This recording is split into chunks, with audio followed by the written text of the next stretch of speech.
Chapter 18. His Mark.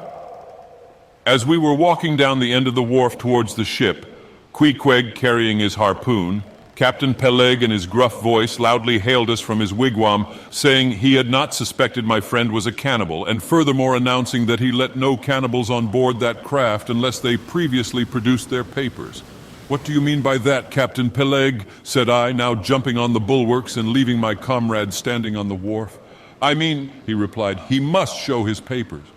"Yes," said Captain Bildad in his hollow voice, sticking his head from behind Peleg's out of the wigwam. "He must show that he's converted. Son of darkness," he added, turning to Queequeg, "art thou at present in communion with any Christian church?" "Why," said I, "he's a member of the First Congregational Church. Here be it said that many tattooed savages sailing in Nantucket ships at last come to be converted into the churches." "First Congregational Church," cried Bildad. "What? That worships in Deacon Deuteronomy Coleman's meeting house?" And so saying, taking out his spectacles, he rubbed them with his great yellow bandana handkerchief, and putting them on very carefully, came out of the wigwam, and leaning stiffly over the bulwarks, took a good long look at Queequeg. "How long hath he been a member?" he then said, turning to me. "Not very long, I rather guess, young man." "No," said Peleg, "and he hasn't been baptized right either, or it would have washed some of that devil's blue off his face." "Do tell now," cried Bildad, "is this Philistine a regular member of Deacon Deuteronomy's meeting? I never saw him going there, and I pass it every Lord's Day." "I don't know anything about Deacon Deuteronomy or his meeting," said I. "All I know is that Queequeg here is a born member of the First Congregational Church. He is a deacon himself, Queequeg is." "Young man," said Bildad sternly, "thou art skylarking with me. Explain thyself, thou young Hittite. What church dost thee mean? Answer me." Finding myself thus hard pushed, I replied, "I mean, sir, the same ancient Catholic church to which you and I, and Captain Peleg there, and Queequeg here, and all of us, and every mother's son and soul of us belong, the great and everlasting first congregation of this whole worshipping world. We all belong to that, only some of us cherish some queer crotchets no ways touching the grand belief, in that we all join hands." "Splice? Thou means splice hands," cried Peleg, drawing nearer. "Young man, you'd better ship for a missionary instead of a foremast hand." I never heard a better sermon. Deacon Deuteronomy, why, Father Mapple himself couldn't beat it, and he's reckoned something. Come aboard, never mind about the papers. I say, tell Quahog there, what's that you call him? Tell Quahog to step along. By the great anchor, what a harpoon he's got there. Looks like good stuff, that. And he handles it about right. I say, Quahog, or whatever your name is, did you ever stand in the head of a whaleboat? Did you ever strike a fish?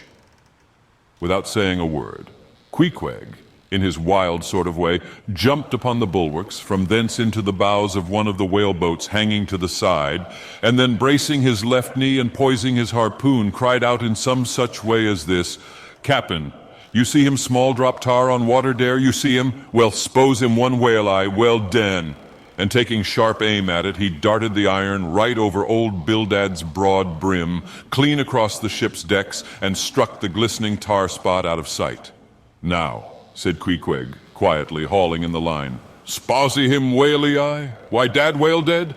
"Quick, Bildad," said Peleg, his partner, who, aghast at the close vicinity of the flying harpoon, had retreated towards the cabin gangway. "Quick, I say, you Bildad, and get the ship's papers.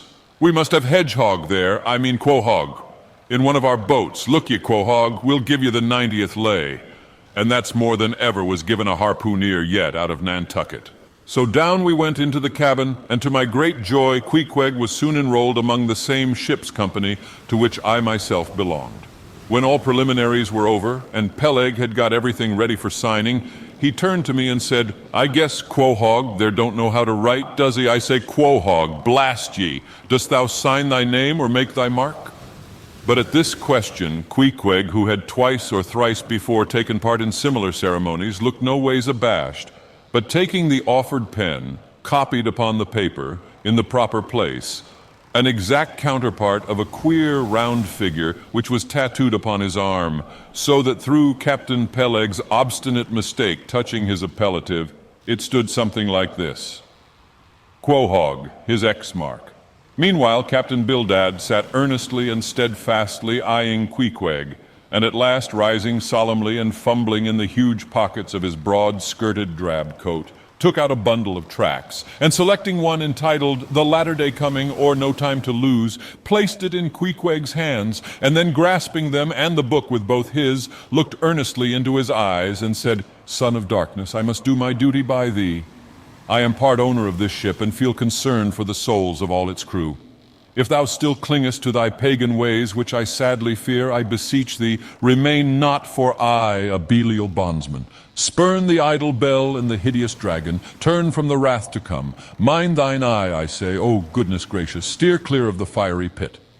Something of the salt sea yet lingered in old Bildad's language, heterogeneously mixed with scriptural and domestic phrases. Avast there, Bildad, avast now spoiling our harpooneer, cried Peleg.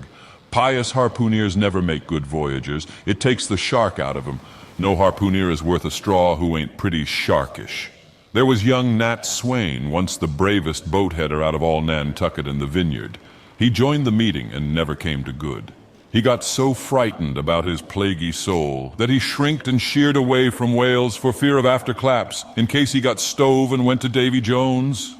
Peleg, said Bildad, lifting his eyes and hands, thou thyself, as I myself, hast seen many a perilous time. Thou knowest, Peleg, what it is to have the fear of death. How then canst thou prate in this ungodly guise? Thou beliest thine own heart, Peleg. Tell me, when this same Pequod here had her 3 masts overboard in that typhoon on Japan, that same voyage when thou went mate with Captain Ahab, didst thou not think of death and the judgment then? Hear him now, cried Peleg, marching across the cabin and thrusting his hands far down into his pockets. Hear him, all of ye! Think of that, when every moment we thought the ship would sink, death and the judgment then?